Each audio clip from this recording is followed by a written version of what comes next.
Eh bien, bonjour à toutes et à tous. Nous sommes aujourd'hui le 26 mars 2021 et j'ai le plaisir de recevoir sur nos entretiens UPR TV quelqu'un qui est devenu une star nationale avec l'affaire de la pandémie de Covid-19. Je veux parler de maître Fabrice Divisio, avocat de professeur Raoult et que personne ne connaissait, sans être offensant à votre égard, dans le grand public il y a 2 ans et que maintenant tout le monde connaît et écoute avec beaucoup d'intérêt ce qu'il dit. Alors bien sûr, il a fait l'objet, comme un certain nombre de personnalités, et comme moi aussi, d'attaques féroces, sur le fait que c'était un personnage controversé, selon l'adjectif retenu, comme si Emmanuel Macron, par exemple, ou Olivier Véran n'étaient pas eux-mêmes des personnages controversés.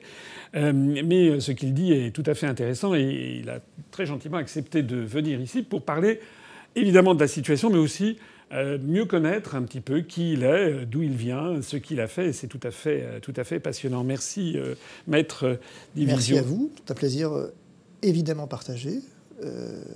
Beaucoup d'intérêt pour ce que vous dites, pour ce que vous faites. Et je suis particulièrement honoré d'être ici à vos côtés. C'est très gentil. Alors, qui vous êtes ? Vous êtes d'origine italienne, mais vous êtes né en France. Absolument, je suis né en France, de parents italiens, et c'est amusant parce que, à l'heure des débats de l'immigration et tout ce qu'on veut, moi, je viens d'une famille où on est la seule génération à être né en France, mais on avait interdiction de parler italien à la maison. Mes parents ayant toujours eu à cœur de manifester une intégration. Et c'est assez frappant parce que il s'avère que j'ai parlé italien, en tout cas un dialecte italien avec mes grands-parents qui, eux, ne parlaient qu'italien. Et puis, les choses se sont déroulées ainsi jusqu'au moment où, marié, père de 3 enfants, nous avons fait le choix avec mon épouse de déménager à Rome, où nous avons vécu 5 ans. Donc vous étiez né en France, votre femme est française, et vous avez décidé de revenir un peu dans le pays de vos parents. En fait, nous avons vraiment décidé de donner à nos enfants cette double culture, ces racines. D'abord, j'ai voulu aller au cœur de l'Église, très important pour moi, à Rome, pas n'importe où. Et à Rome, j'y ai fait 2 choses. J'ai ouvert un cabinet, d'abord, donc avec des collaborateurs sur place.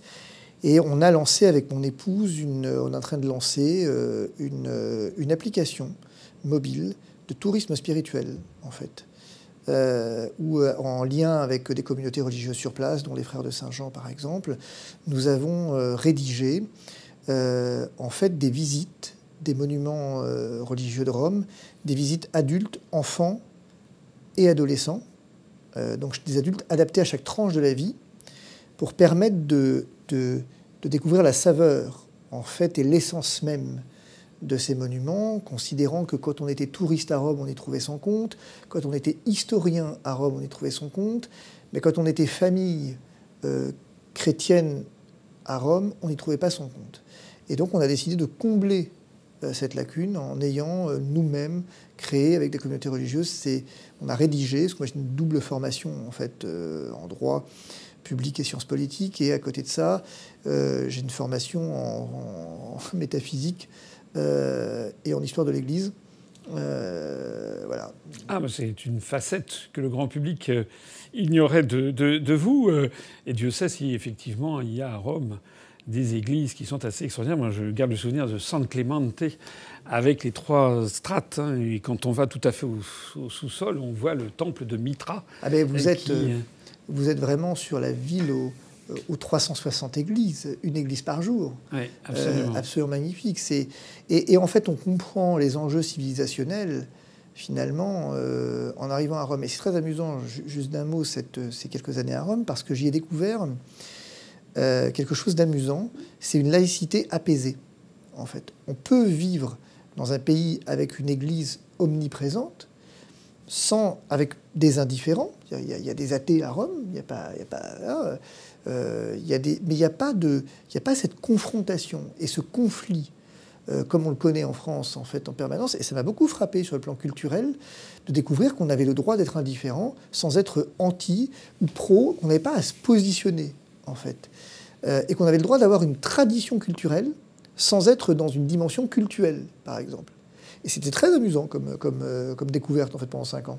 Alors, un cabinet en France, un cabinet en Italie à Rome, cabinet d'avocats, oui. Et ensuite un cabinet sur Washington. Alors après, vous avez traversé l'Atlantique pour aller aux États-Unis. Absolument. Parce que, en fait, les États-Unis, que moi j'ai bien connu, dans le cadre d'une formation équestre, en fait, puisque j'ai une de mes filles qui s'est passionnée d'équitation à 3 ans et demi, avant même de savoir parler, presque, même avant 3 ans d'ailleurs. Et du coup, j'ai un petit peu observé ce qui se faisait en France, et je trouvais que c'était assez... J'aimais pas trop la manière dont on enseignait l'équitation en France, je trouvais que ça était dangereux, on n'allait pas au fond des choses, on n'allait pas au bout des choses. Et de sorte que j'ai découvert vraiment les grands maîtres américains, les chuchoteurs américains, entre autres. Et du coup, j'ai franchi l'Atlantique, effectivement, pour me former à ces techniques d'équitation. Je suis devenu professionnel du cheval, et j'en ai profité pour ouvrir un cabinet, du coup, sur Washington DC, où il y a un associé sur place. Alors, deuxième facette qu'on n'imaginait pas de Maître Divisio. Alors, vous avez trois cabinets d'avocats, et ensuite, alors vous êtes quand même plutôt en France, et vous avez creusé vos compétences en matière de santé, je crois. Moi, j'ai découvert... j'ai une formation, en fait, plus exactement en sciences administratives, avec des travaux de recherche universitaire sur la distinction entre la fonction d'évaluation et de gestion du risque sanitaire, avec cette question de la place de l'évaluateur, comment le politique gère un risque sanitaire. Parce que finalement, comment je fais pour gérer un risque sanitaire, avec toute la problématique du principe de précaution, lorsque j'ai à prendre en compte des intérêts qui ne sont pas uniquement de santé publique. On le voit dans la crise, mais c'était déjà le cas dans un certain nombre de crises. J'ai à gérer le problème de l'éducation, j'ai à gérer le problème de l'économie. Le politique, il a une vision globale des choses. Et en fait, le problème, c'est que le politique, il doit prendre des décisions en connaissance des risques sanitaires, et ces risques sanitaires doivent lui être exposés avec les garanties d'indépendance des agences, et c'est le rôle des agences finalement en France, des agences sanitaires qui ont été créées notamment après l'affaire du sang contaminé. Et du coup, je me suis beaucoup intéressé à ce rapport entre l'évaluation et la gestion, pour en arriver à la conclusion que, en fait, le drame, c'est quand les agences font de la politique et le politique fait du sanitaire. Qu'on est arrivé à un imbroglio en France où ce qui était à l'origine une idée intéressante de séparation est devenu une espèce de magma dans lequel on ne sait plus qui fait quoi, on ne sait plus qui décide quoi, parce qu'aux agences, on a superposé un certain nombre d'autres agences avec des compétences complètement morcelées, et du coup, on ne sait plus qui fait quoi, et le politique se retrouve dans une situation où soit il écoute les agences et il fait du sanitaire et ne fait plus de la politique, soit ne les écoute pas, et auquel cas on lui reprochera de ne pas les avoir écoutés. Et les agences, elles, ont compris le rôle qu'elles avaient, et donc il y a un rapport aussi intéressant, c'est l'indépendance des agences, sanitaires en particulier, où on se rend compte que tous les scandales sanitaires français viennent en grande partie de l'absence d'indépendance des agences et de l'infiltration, appelons-les comme ça, sans péjoration, notamment de l'industrie privée, des intérêts privés dans les agences. Alors vous avez un truc extraordinairement bien fait à ce sujet, c'est les agences de l'environnement, où vous avez toutes les dites technologies propres, que sont les éoliennes ou ce que vous voulez, qui ont infiltré l'industrie, finalement, de l'énergie propre, qui a infiltré les agences sanitaires, et du coup, ça pose un problème dans l'évaluation qu'elles font des risques. C'est le fameux problème qu'a révélé, entre autres, cette crise aux yeux de tous les Français, c'est le problème, effectivement, des conflits d'intérêts qui, maintenant, sont devenus béants devant l'opinion publique. En fait, oui et non. C'est-à-dire que c'est pire que ça, quelque part. C'est-à-dire qu'en fait, le problème, il est même en amont. Sans avoir un conflit, si j'ai un lien, quelle est l'influence de ce lien? Est-ce qu'un lien... Parce que le droit français, contrairement au droit américain, joue ses vierges effarouchées en faisant cette distinction, lien d'intérêt, conflit d'intérêt. Les États-Unis connaissent la même distinction, sauf que, les liens d'intérêt sont exposés beaucoup plus franchement, sont beaucoup plus accessibles au public, au nom d'une certaine idée de la transparence. Alors je ne dis pas que le système est parfait, mais je constate que c'est beaucoup plus facile, et que tant et si bien qu'en France, quand vous voulez chercher les liens d'intérêt, il faut vous accrocher un peu quand même. Hein. C'est difficile.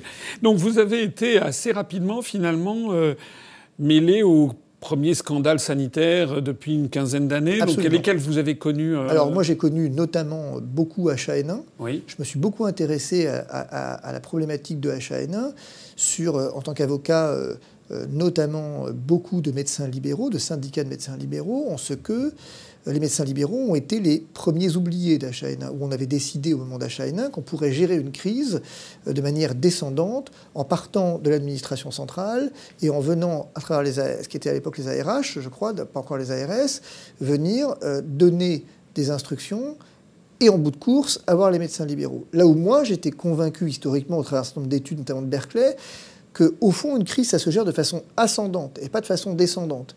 Et que j'avais mis en évidence que l'échec de la vaccination H1N1 était principalement dû au fait que les libéraux n'avaient pas été impliqués dans la vaccination au travers de ces fameuses réquisitions totalement invraisemblables, des vaccinodromes. En ce que, j'avais dit, un traitement, une gestion de crise, c'est d'abord une gestion de maladie. Et ça se gère dans la relation patient-médecin. Et plus vous allez chercher à réglementer la relation, plus vous allez perdre de temps, en fait. Et que, en premier lieu, ces réquisitions H1N1 avec des ophtalmos qui allaient donner leur consentement, enfin pas leur consentement, mais leur consentement à la vaccination, qui allaient donner l'aval de la vaccination, je dis mais vous ne pouvez pas faire ça, c'est impossible de faire ça. Et donc on a beaucoup travaillé sur cette question d'H1N1. Après, il s'avère qu'on a été consultant sur quelques années pour l'OMS, pour un département de l'OMS, sur la question notamment de la gestion d'Ebola en Afrique. Et puis après, j'ai été dans l'affaire du Mediator. Voilà. Oui, donc vous avez fait toute une série de scandales sanitaires récemment qui ont émaillé la chronique en France. Pour le vaccin H1N1, on s'est rendu compte à partir de combien de mois qu'il commençait à poser de plus en plus de problèmes? Les effets secondaires sont nés, mais c'est classique, hein, c'est 18 mois, quoi. C'est 18-24 mois. 18 à 24 mois. Ouais. C'est ce que je ne cesse de dire moi, quand je fais des vidéos, en disant que pour l'instant, on en est encore aux prémices, en fait, des vaccins actuels. Enfin, on va y revenir tout à l'heure. Mais vous avez raison, parce que si vous regardez ce schéma de 18-24 mois, il n'est pas totalement anodin, ce schéma. Ça correspond à quoi, 24 mois? Si vous regardez dans les vaccins actuels, à la fin de l'AMM conditionnelle, enfin l'AMM conditionnelle est donnée pour 1 an renouvelable, mais la fin des essais cliniques, appelons-les comme ça, même si c'est un peu plus compliqué, se termine en fait dans 2 ans. Parce que c'est le temps qu'il faut pour voir émerger un certain nombre d'effets secondaires. Parce que finalement, dans un traitement de masse, vous avez un effet d'optique immédiat, on voit si les gens meurent, mais ça, quelque part, c'est un peu bidon, parce que si les gens meurent, on ne va pas jusqu'à la 2e phase. Et donc, le laboratoire aurait évidemment arrêté. D'ailleurs, AstraZeneca avait à un moment donné suspendu ces essais parce qu'il y avait eu des réactions en série. Donc, on n'a pas affaire à des criminels. Donc, si évidemment que les gens commencent à mourir, ils vont les arrêter. Donc le risque de décès lié au vaccin, quoi que ce soit un peu plus compliqué, mais il est relativement, les effets secondaires immédiats, ils sont à peu près gérables. Tout est possible. On le voit avec les thromboses, qui a été prévu par le laboratoire. Mais globalement, on identifie les risques immédiats. Ce qui est compliqué, c'est les risques à moyen et long terme, en fait. Avec notamment les narcolepsies. Absolument, absolument. Et alors, les narcolepsies, si vous me permettez, ça pose un débat intéressant, la narcolepsie d'H1N1. Parce que figurez-vous que H1N1, l'État avait dit « je prends à ma charge », comme il fait là, c'est une vaccination non obligatoire, mais peu importe, j'ai décidé que je couvrirais, moi, les dommages. Soit. Alors, nous n'avons pas connu beaucoup de narcolepsie. La Suède a connu beaucoup de narcolepsie, parce qu'ils ont vacciné massivement, la Suède. Nous, on n'a pas vacciné beaucoup. Cela étant, j'avais dit, moi, à l'époque, j'ai encore les travaux, ce que j'avais publié, j'avais dit c'est une très mauvaise idée. Pour une raison très simple, c'est que vous allez venir passer par l'organisme national d'indemnisation d'accidents médicaux, donc l'ONIAM, qui, 1, est très long, 2, pas très généreux, alors que le juge civil, dans le cadre de l'action des laboratoires, contre les laboratoires, est beaucoup plus généreux. Sauf qu'on ne pouvait pas actionner les laboratoires à l'époque, puisqu'il y avait, au terme de ces contrats, ce que j'avais dénoncé massivement, une clause qui venait garantir les laboratoires d'une action en responsabilité, et qui plus est d'ailleurs à l'époque, même empêchait d'actionner le laboratoire. Et donc l'État prenait la responsabilité. Et aujourd'hui, nous sommes en 2021, certaines victimes n'ont toujours pas été indemnisées. Oui, pour le H1N1. Absolument, pour le H1N1. Donc on peut dire que vous êtes devenu progressivement un spécialiste dans cette sphère. Alors le grand public ne vous connaissait pas, mais j'essaie de reconstituer comment est-ce que Maître Divisio est devenu comme ça une célébrité. Vous n'êtes pas sorti d'un chapeau, vous n'êtes pas un avocat sorti comme ça brutalement. Vous avez pendant des années creusé votre sillon, connu bien ces questions, et donc vous êtes devenu une référence dans le milieu médical. Moi, je ne suis avocat, je suis à la tête d'un cabinet, on est entre 8 et 10, et en fait, moi, je suis avocat uniquement de professions de santé. Depuis 20 ans, et je n'ai traité les crises que sous l'angle des professions de santé. Je suis à l'origine d'un certain nombre de réformes, à l'origine, en tout cas, j'ai contribué avec la problématique, par exemple, des médecins à diplôme étranger, la problématique où on imposait quelque chose d'absolument incroyable aux médecins à diplôme étranger, on leur imposait des examens de français, jusque-là bien sûr, mais qui étaient médicaux et dans des spécialités qui n'étaient pas les leurs. Ah oui. Et du coup, on les recalait, alors que ces gens travaillaient dans les hôpitaux, depuis 10 ans parfois, et quand ils arrivent à l'examen, on dit non, vous ne savez pas parler français. Ah oui, c'est la perversité totale. Ensuite, on a été à l'origine d'un certain nombre de réformes sur la réglementation d'un certain nombre d'actes, notamment dans l'esthétique médicale, qui posaient quelques problèmes de santé publique. Nous avons contribué à un certain nombre de réformes sur la prise en charge de la toxicomanie en médecine de ville. Donc on a travaillé sur ces questions. Moi, je connais bien, très très bien, le fonctionnement des chambres disciplinaires, puisque c'est 80% de mon activité, et c'est donc dans ce contexte que, si j'étais certes pas connu du grand public, je ne cherche pas à être connu d'ailleurs au passage, moi je suis entré dans la pandémie le 25 février très précisément, de l'année dernière, en publiant une tribune que tout le monde a refusée dans la presse, dans laquelle je disais « Attention, ça va flamber ». Et on sait tous que si ça flambe, la Fédération des médecins italiens vous donne un certain nombre de clés pour protéger les médecins. Voici ce qu'il faudrait faire, et nous avons une urgence à le faire. Et à l'époque, aujourd'hui il y a les complotistes, il y a les rassuristes et les alarmistes. À l'époque, j'étais un alarmiste, en fait. Et sur les plateaux, auxquels j'ai pu aller pour défendre, parce que moi, le premier recours que j'ai fait dans cette crise, c'est pas rien. C'est un recours devant le tribunal administratif de Paris pour avoir des masques FFP2 pour les médecins de ville. Je me rappelle très bien. C'est là où, effectivement, on a commencé à entendre parler de vous. C'est ça. Et à l'époque, on m'avait dit que je semais la panique. Que cette action déstabilisait, venait donner un message qui était celui au terme duquel cette épidémie allait être grave, et que je ne pouvais pas le dire. Je me souviens très bien de ces plateaux dans lesquels je me faisais vraiment vilipender en disant vous semez la panique. Et là où j'avais dit attention, vous ignorez tous ce qu'est le principe de précaution. Le principe de précaution, il consiste à protéger ceux qui sont en premier les plus exposés. Les premiers clusters, c'est toujours les hôpitaux. Et d'ailleurs, je suis désolé, je suis un peu long, mais juste là-dessus, c'était très intéressant, parce que l'hôpital de Codugno, le premier en Italie, d'où tout est parti, c'est l'hôpital de Codugno, qui est devenu un véritable cluster après qu'un patient ait fait les allers-retours entre l'hôpital et chez lui. C'était effectivement l'époque où, le 17 mars, donc quelques jours après votre tribune, on a les vidéos de Madame Sibeth Ndiaye, qui était la porte-parole, qui expliquait qu'il fallait surtout pas porter de masque, que pour le grand public, tout ceci était... Et vous savez qu'à ce sujet, on a fait un grand procès à ce gouvernement, mais si je dois leur accorder quelque chose en termes de décharge, c'est que c'était les recommandations de l'OMS à l'époque. Oui, c'est exact. C'est exact. Alors, il y a eu, reprenons un petit peu, il y a eu quand même... moi, j'ai 1000 questions à vous poser. Je me fais l'interprète certainement beaucoup de nos téléspectateurs. Si on reprend le début de cette pandémie, comment est-ce que vous expliquez que, à la fin du mois de janvier, l'hydroxychloroquine, qui auparavant était en vente libre, d'un seul coup ne l'est plus? Qu'est-ce qui s'est passé? En fait, ce qui s'est passé, historiquement, c'est que c'était quelque chose qui était dans les tuyaux depuis un moment, pour être honnête. Au regard des documents que moi j'ai consultés, et si j'ai bien compris, mais je pense avoir bien compris, elle n'était pas classée en substance vénéneuse, en fait, l'hydroxychloroquine. Et du coup, il fallait changer l'AMM, l'autorisation sur le marché, en la classant en substance vénéneuse. Donc, il y avait un nouveau rapport d'évaluation fait par le laboratoire et l'agence du médicament. Et dès lors qu'on le classait, eh bien, du coup, c'était soumis à prescription. En fait. Pour être honnête, je pense vraiment, pour le coup, que c'est une coïncidence de date, à partir de laquelle on a tout un tas de choses qui ont déroulé, bien sûr.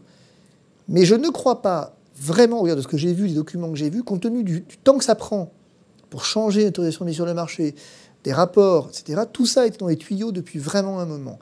Alors, il s'avère qu'un concours de date a fait que c'était en janvier 2020, mais je vais vous dire, si ça avait été... Enfin, comment le dire? Quelque part, je préférerais presque qu'on l'ait changé volontairement. Parce que ça veut dire qu'en janvier, on avait conscience de ce qui allait se passer. Or, je crains qu'en fait, on ne présage là, on ne présume là, du niveau d'alerte et de responsabilité de ceux qui nous dirigent. Je crains qu'en janvier 2020, ils s'en fichaient complètement de la pandémie. Qu'est-ce que vous pensez du bilan de Mme Buzyn à l'époque, qui a été beaucoup critiquée? Elle est partie ensuite pour faire campagne pour l'élection de Paris. Qu'est-ce que vous, si vous deviez comparer Mme Buzyn à M. Véran, par exemple? Alors, je vous dirais deux choses. Mme Buzyn a été une des présidentes de la HS, présidente de commission, et elle a fait des travaux remarquables. Et notamment, quelque chose que le grand public ignore, mais qui est assez amusant, c'est qu'elle avait publié un colloque extrêmement important sur la liberté de prescription et sur l'importance pour les médecins de ne surtout pas s'en tenir aux recommandations de la HAS et d'aller chercher, d'aller puiser dans la littérature internationale, entre autres, ce qui se faisait, et qu'il fallait être capable, juste, disait-elle, de justifier ce pourquoi on prescrivait, ce qu'on prescrivait, et s'écarter des recommandations. Mais il ne fallait pas prendre les recommandations de la HAS en tant que présidente. Et c'était quand ce colloque? C'était 2019. Ah oui, c'est donc récent. C'était récent, oui, 2018. 2018. D'accord. Voilà. Un petit peu... juste, pratiquement les derniers avant qu'elle parte. C'était extrêmement intéressant. Et moi... ceux qui font le droit de la santé connaissent Agnès Buzyn pour la qualité de ses travaux. C'est quelqu'un qui a une vraie sensibilité et qui fait partie de ces hauts fonctionnaires dans le bon sens du mot, des gens qui sont au service de l'État et qui savent administrer. Le problème, c'est que Mme Buzyn a découvert quelque chose, et le grand public avec, c'est que gouverner, c'est pas administrer. Et que quand vous êtes ministre, eh ben, on n'attend pas de vous, hélas, que vous dirigiez une administration. On attend de vous que vous fassiez de la politique. Et le problème, c'est qu'elle s'est trompée de job. Elle pensait qu'effectivement, elle allait pouvoir diriger une administration, et on se souvient de sa phrase à la commission d'enquête parlementaire, ces choses-là, parlant des respirateurs ou que sais-je, des chiffres ne remontent pas au ministre. Ce qui est vrai, parce que c'est l'administration qui les gère. Mais elle se considérait encore comme une administratrice qui aurait pouvoir sur la logistique de l'État. C'est pas comme ça que ça fonctionne. Madame Buzyn, on n'attendait pas d'elle qu'elle fasse de l'administration, mais qu'elle serre des mains, si j'exagère, et qu'elle aille au Parlement mettre en place la politique, si tant est qu'il y en ait une, de santé d'Emmanuel Macron. On attendait quand même d'elle qu'elle avertisse le plus haut niveau de l'État de la gravité de ce qu'elle a fait. Elle l'a vraiment fait. En tout cas, alors, ce qu'elle dit avoir fait, je vous rappelle, vous parlez de cette date du 17 mars avec le journal Le Monde, Ariane Chemin, qui vous relate un entretien qu'elle a eu avec Agnès Buzyn, dans lequel Agnès Buzyn lui dit qu'elle a averti dès fin décembre. Elle parle de ce blog chinois du 30 décembre, elle le date, où effectivement elle dit « je savais ce qui allait arriver et j'imaginais, en tout cas je prévoyais, que ça allait arriver en France, en Europe en tout cas, dit-elle.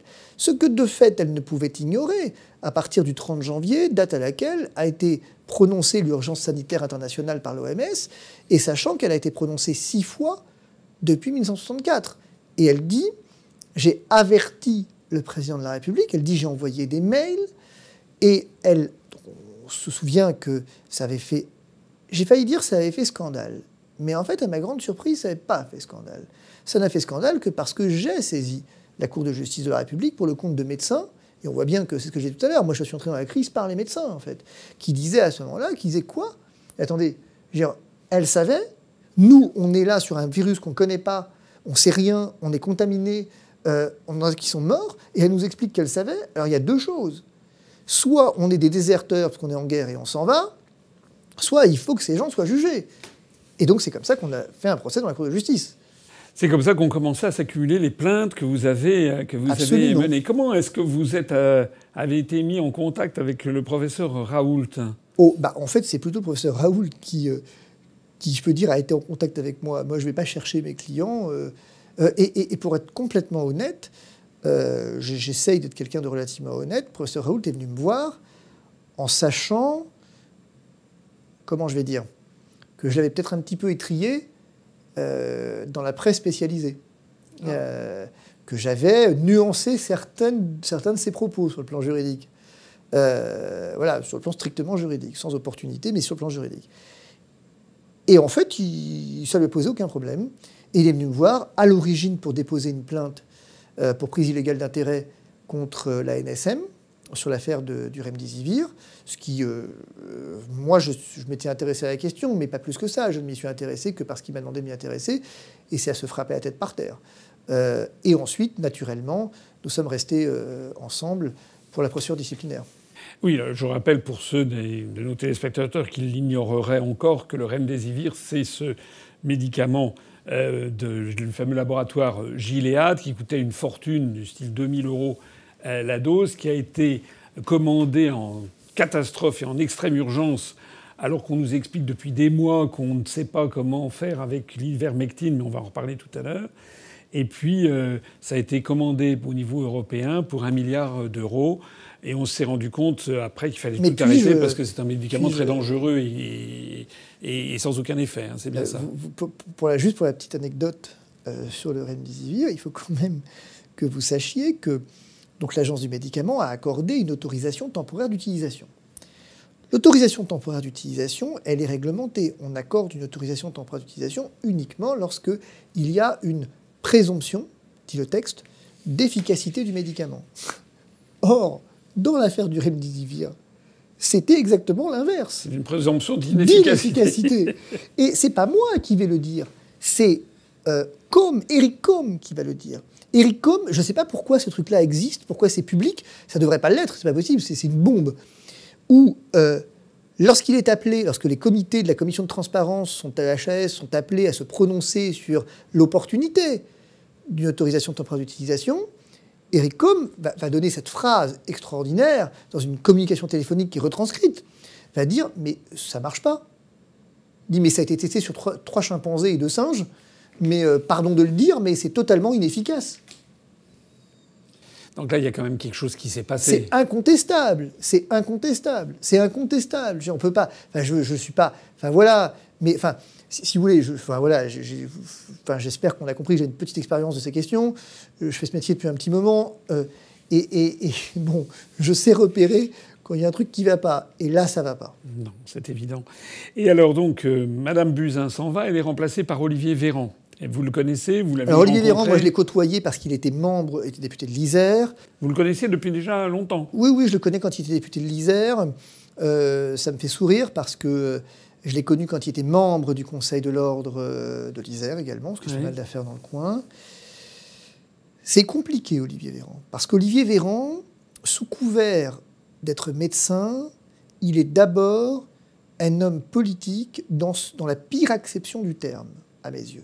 C'est un opportuniste et un arriviste. C'est vraiment comme ça que moi, en tout cas, c'est ma vision telle que... Et ceux qui le côtoient, qui l'ont côtoyé, partagent cet avis, où c'est quelqu'un qui avait des ambitions politiques, et quel que soit le parti, quelle que soit la couleur du moment, l'odeur du moment qu'effectivement il y avait ces satisfactions d'ambition, c'est tout. Mais c'est clairement quelqu'un... qui n'a d'intérêt que lui-même, Olivier Véran. C'est quelqu'un, autant j'ai vraiment une estime pour les travaux de Madame Buzyn, c'est une chercheuse, elle a ses limites et ses défauts, mais comme tout le monde. Mais il y a un travail derrière, un travail de réflexion. Olivier Véran, c'est personne, c'est un homme politique.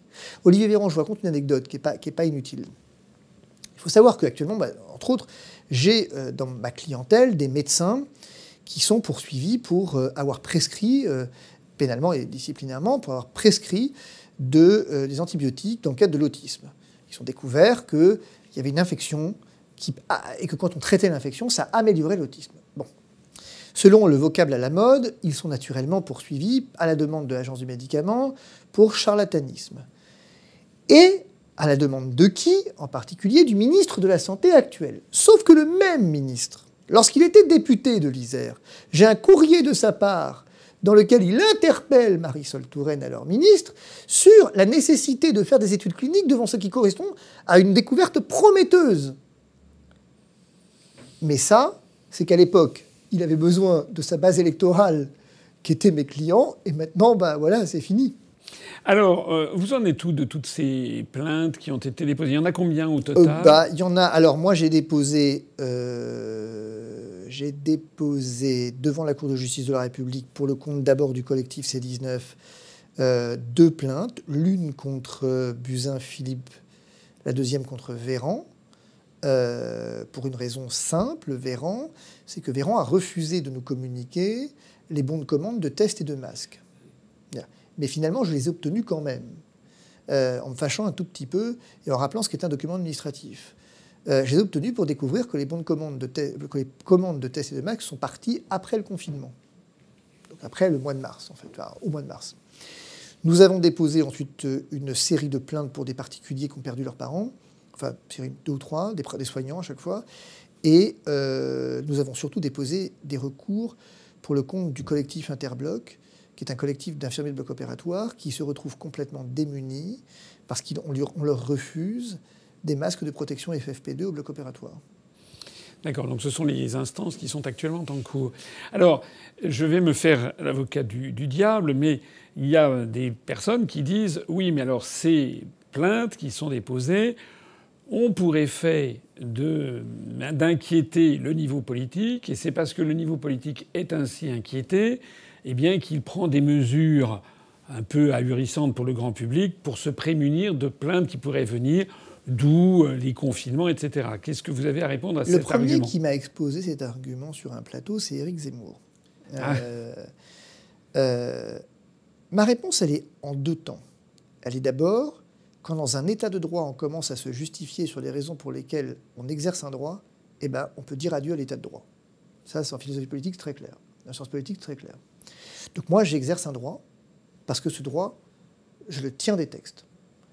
Et c'est la Cour de justice de la République, très précieuse, Cour de justice de la République, l'exception à la juridiction, plutôt que juridiction d'exception, qui a choisi pourtant dans cette espèce de particularisme, de dire qu'il y avait matière à enquêter, à investiguer. Et c'est ce qu'elle fait. Donc c'est qu'a priori, il y a un soupçon. Bon. Deuxième chose, non négligeable, c'est de se dire est-ce qu'on a attendu ces plaintes pour faire n'importe quoi ? C'est une vraie question.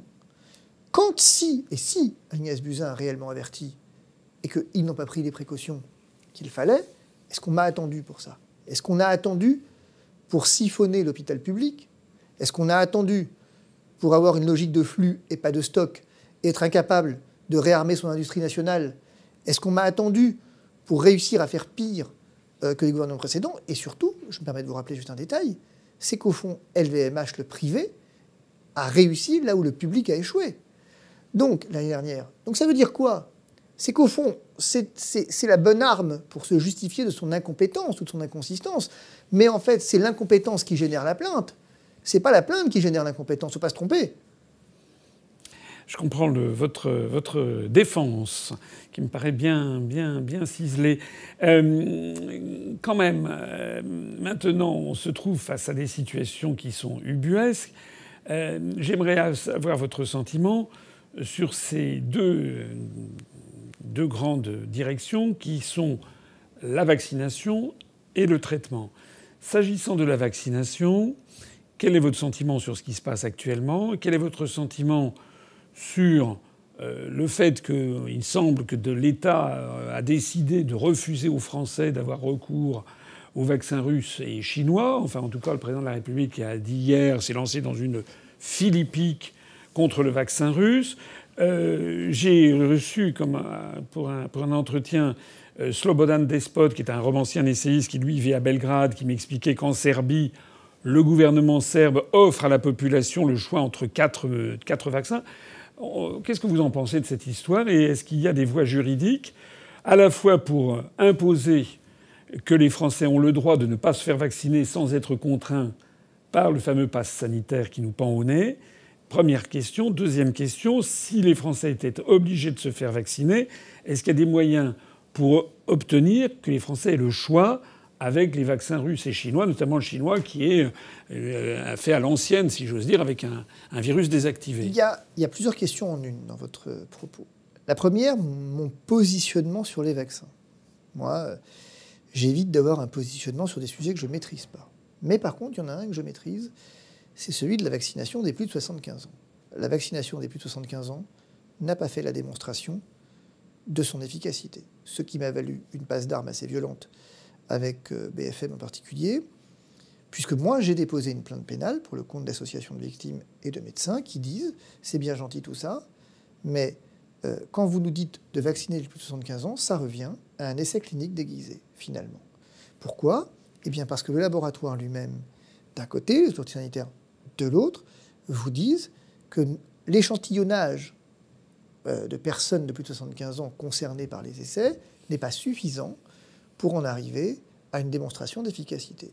Or, puisque c'est une AMM européenne, il faut que quelqu'un lise les textes un jour. Le règlement communautaire qui préside aux AMM européennes vous dit que je ne peux mettre sur le marché un médicament, un traitement, un vaccin, que si il a fait la démonstration de son efficacité. Donc dans la tranche d'âge de plus de 75 ans, ce vaccin n'a pas fait la démonstration de son efficacité.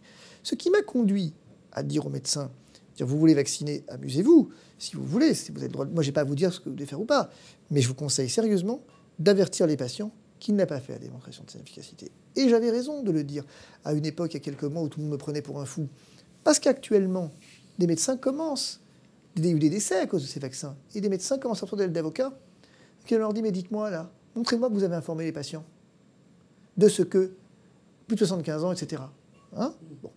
Sur la question de la vaccination, le choix de la vaccination, vous touchez du doigt un problème qui est absolument ahurissant. Est-ce que les patients ont le choix du vaccin ? Je vais vous dire, rien ne l'impose juridiquement. Par contre, est-ce que les médecins ont le choix du vaccin ? C'est une autre question, et par ricochet le patient.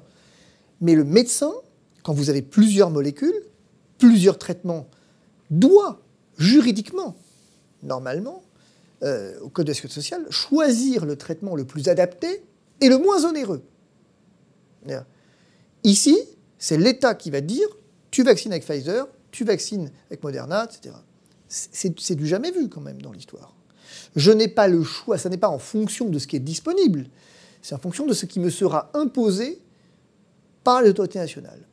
Alors juridiquement, je pense que oui, il y a un recours à faire là-dessus. C'est-à-dire que là-dessus, je pense que les médecins qui voudraient dire, attendez, moi j'ai une liberté de choix thérapeutique dont vous me privez, ça me paraît faisable, avec quelques chances de succès. Le problème, c'est que de toute façon, on ne les a pas, les vaccins. Et que donc, ce que va vous répondre le juge, c'est de vous dire, attendez, il vaccine avec AstraZeneca parce qu'il a que ça. Premier élément.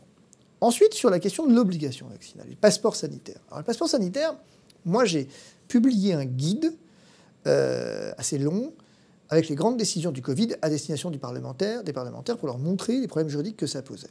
Vous n'avez pas fait d'autres ouvrages pour le moment ? D'accord. Et ce guide, il est disponible ou il a été vraiment... Oui, il est disponible. Non, il est disponible. Et en fait, c'est très intéressant. Je vous l'enverrai si vous souhaitez. Vous verrez que c'est vraiment un guide où je ne prends pas parti, mais j'explique combien est-ce qu'on a changé quelque chose dans la logique du droit public et qu'il fallait que les parlementaires s'en saisissent et aient conscience de ce qu'ils allaient faire quand même. Le passeport sanitaire, il a été voté. Enfin, il a été en tout cas mis à l'ordre du jour du Parlement européen. Ce qui est déjà un premier problème. Le Parlement européen prend là une compétence qui n'est pas la sienne. C'est d'ailleurs quelque chose d'absolument affolant. Mais le problème, c'est que si ce texte vient à l'ordre du jour du Parlement français, gageons que le Conseil constitutionnel ne trouvera pas grand-chose à y redire.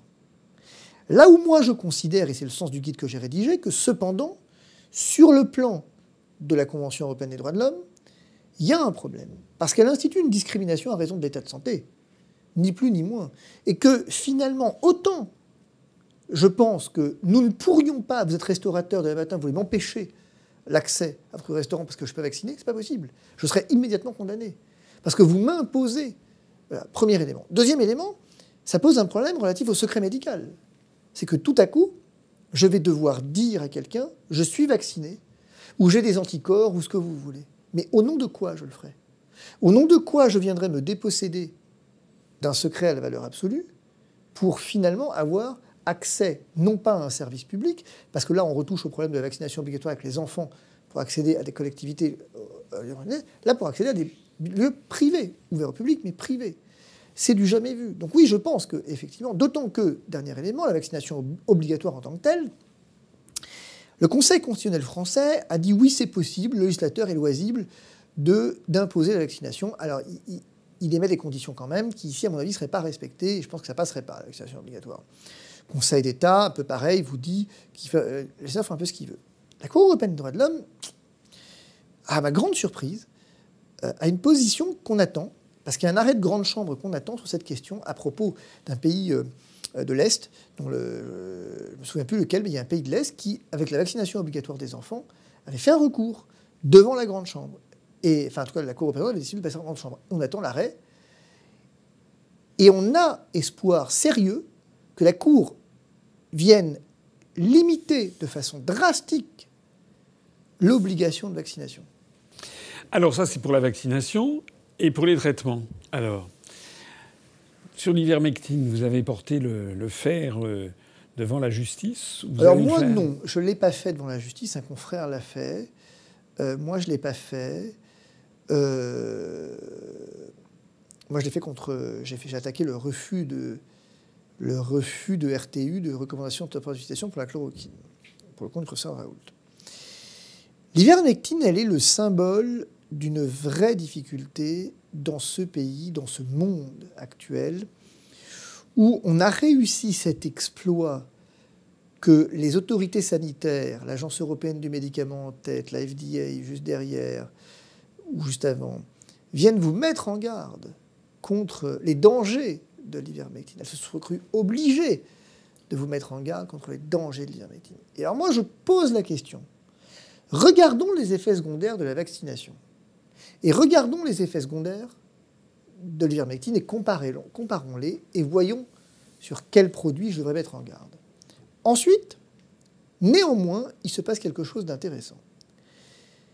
L'Agence européenne du médicament, un peu mal à l'aise, vous dit « bon, ça ne marche pas, mais il faudrait prolonger les recherches et faire des recherches cliniques sur la question. » Sauf que qui va les faire?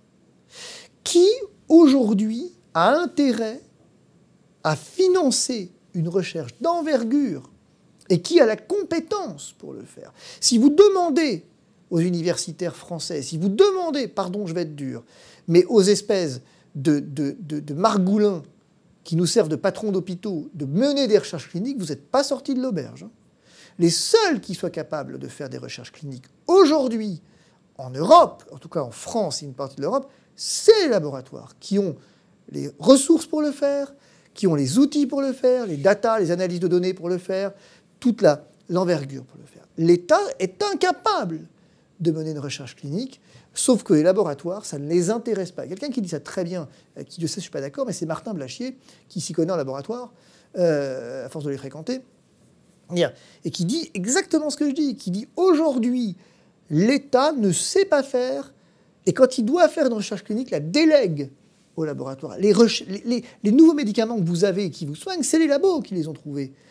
Le problème, c'est qu'ici, les labos n'ont pas d'intérêt à le faire.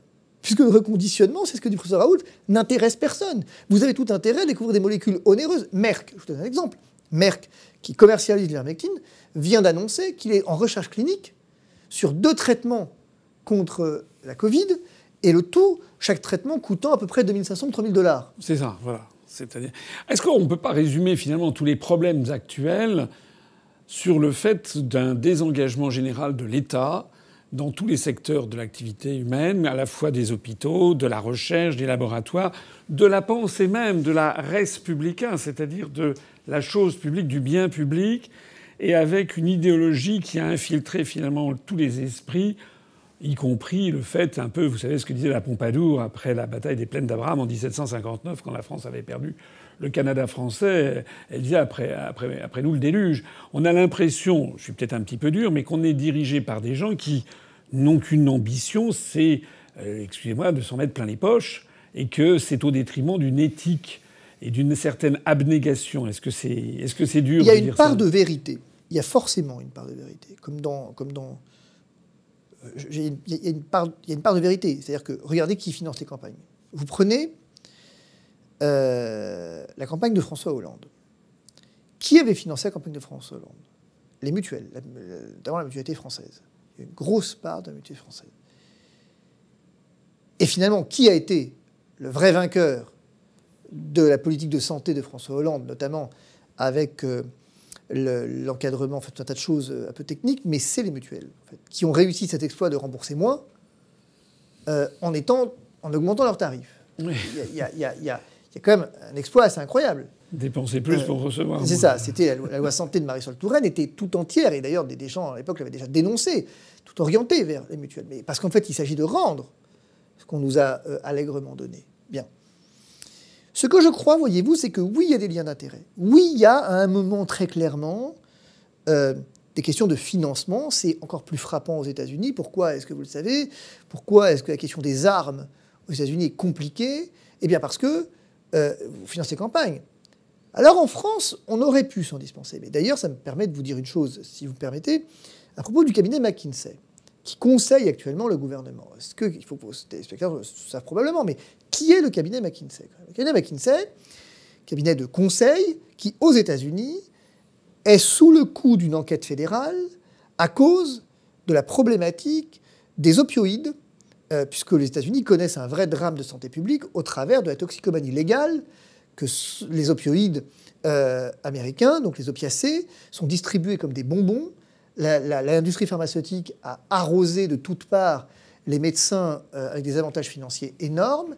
Et qui est derrière ça? Le cabinet McKinsey. À un moment, la FDA américaine avait alerté les industries pharmaceutiques de ce problème de santé publique, et le cabinet McKinsey leur avait conseillé de continuer à en distribuer, et qui plus est même d'augmenter l'offre. Donc c'est ça, c'est eux qui conseillent aujourd'hui, le gouvernement français quand même, il faut qu'on s'en souvienne.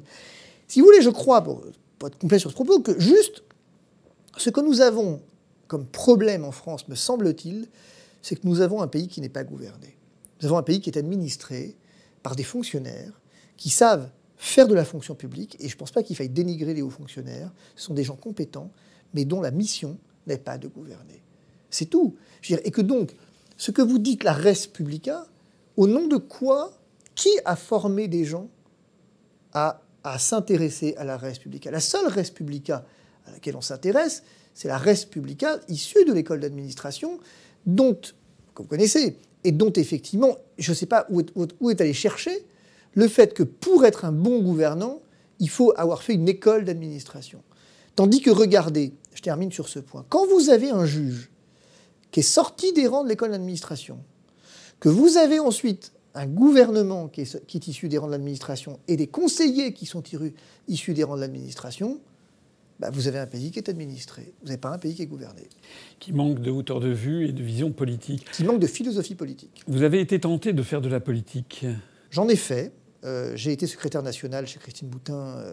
Au Parti chrétien-démocrate. Chrétien-démocrate, qui était à l'époque le Forum des Républicains sociaux. C'était en quelle année alors? C'était au moment de la campagne présidentielle de Nicolas Sarkozy, donc c'était sur toute l'année de 2005 à 2007, où j'ai rédigé un certain nombre de documents, un document en particulier sur la réforme de la carte judiciaire. Je me suis beaucoup intéressé aussi à la désertification médicale à cette époque, considérant que en fait, on allait dans le mur parce qu'on ne pouvait pas avoir de problème de désertification, de régler le problème sans avoir une politique globale d'aménagement du territoire. Et qu'on ne pouvait pas supprimer les écoles, supprimer les postes, supprimer les gendarmeries et vouloir que des médecins s'installent. J'ai vraiment découvert, j'étais délégué départemental, j'ai découvert que c'était pas pour moi, en fait. Je crains la politique, que c'était trop compliqué pour moi. Je n'étais pas assez intelligent pour faire de la politique. Je ne comprenais pas tout à ce qui se passait et à ce qui se disait. Je ne comprenais pas comment, d'un côté, on pouvait se dire sarcosceptique et faire campagne sur le sarcoscepticisme, ce qui était bien mon positionnement, du sarcoscepticisme, pour ensuite être ministre de Nicolas Sarkozy, tout en disant « mais c'est la consécration du sarcosceptisme ». Là, vous visez Madame Boutin. D'accord. Que j'aime beaucoup par ailleurs, il n'y a aucune animosité dans mon propos. Non, mais je comprends. C'est-à-dire que vous êtes un peu... je ne vais pas vous critiquer, puisque c'est quand même ce qui anime le parti politique que j'ai créé il y a 14 ans, c'est d'essayer d'être rigoureux et de tenir une ligne droite. Mais l'expérience montre qu'en politique, c'est évidemment très difficile. C'est très difficile parce que malheureusement... il y a la loi d'airain des élections, et puis il y a des gens qui viennent vous voir et qui vous disent « mais, cher ami, tout ça, on est tous d'accord ». Et puis, alors qu'on n'est pas d'accord sur le fond, c'est toute la difficulté en politique d'essayer de rester sur des grandes lignes directrices.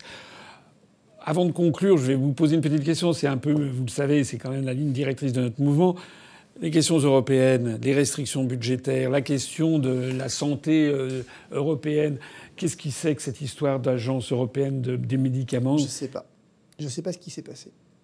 Vous êtes quand même d'accord que la ruine de l'hôpital français, c'est quand même dû notamment aux grandes orientations des politiques économiques dictées chaque année par la Commission européenne. Si vous voulez mon avis, au risque d'être un peu clivant, choisir, c'est renoncer.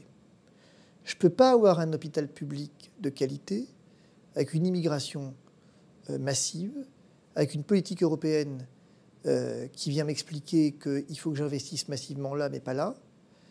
À un moment donné, choisir, c'est renoncer.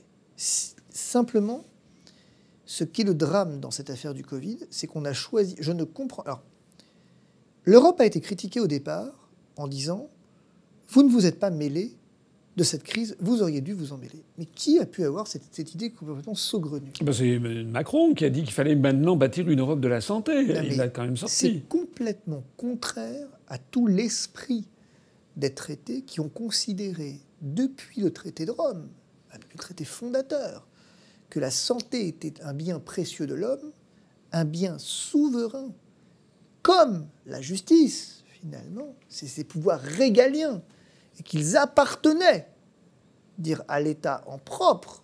Il y a quand même une hypocrisie incroyable, parce que l'État français passe son temps à me rappeler dans mes dossiers, quand j'invoque une liberté de circulation en disant « à Rome on fait comme ça, alors qu'à Paris on fait comme ça, je ne comprends pas », à m'expliquer « à Rome ils font ce qu'ils veulent, moi je fais ce que je veux, je suis souverain chez moi ». Pour, une fois la crise venue, déléguer les compétences à l'agence européenne. Ce qui m'a frappé, si vous me permettez, sur l'AstraZeneca. Emmanuel Macron décide de suspendre cet effet de mimétisme européen. Il l'a fait dès que Mme Merkel l'a décidé. Mme Merkel l'a décidé, la France le fait, l'Italie le fait, l'Espagne le fait. Et le tout en 20 minutes. Bon, heureusement qu'effectivement on avait besoin de Mme Merkel pour dire que c'est dangereux, sinon combien de morts on aurait? Simplement, Emmanuel Macron vous dit « Bien, je vais attendre les conclusions de l'Agence européenne du médicament. » OK? Ce qui m'a valu de dire « Eh bien voilà comment on économise des impôts, puisqu'on vient de dissoudre l'Agence du médicament française, on vient de dissoudre la HAS française, on vient de dissoudre le Conseil scientifique et le Comité de santé publique et le tout en une seule phrase. Parce que si j'attends l'Agence européenne du médicament, à quoi servent mes agences ?» Ah oui, mais ça, c'est le « en même temps », maître Divisio. C'est ça. Parce qu'on pourrait vous dire la même chose sur bien d'autres sujets. Ça. Par exemple, pourquoi est-ce qu'on a un ministre des Affaires étrangères européen, M. Joseph Borrell, qui d'ailleurs s'est fait traiter, comme vous l'avez vu, en Russie, mais que chacun des États conserve son ministre des Affaires étrangères national. On nage dans un « en même temps », dans une... Mais là, on s'éloigne de notre sujet, mais c'est quand même en fait le même, dans une espèce de confusion générale, à mon avis, des responsabilités dans cette affaire. Je crois que confusion est en toute cette cause le maître mot, en tout cas pour cette pandémie. Tout le monde est dans la confusion. Le dernier mot, ils sont... Je vais poser une question enfantine. Mais Macron, Castex, Véran, si vous deviez résumer, ils sont bêtes ou ils sont méchants? Est-ce que l'un exclut forcément l'autre? Merci beaucoup. Merci d'être venu et à bientôt peut-être. Merci à vous.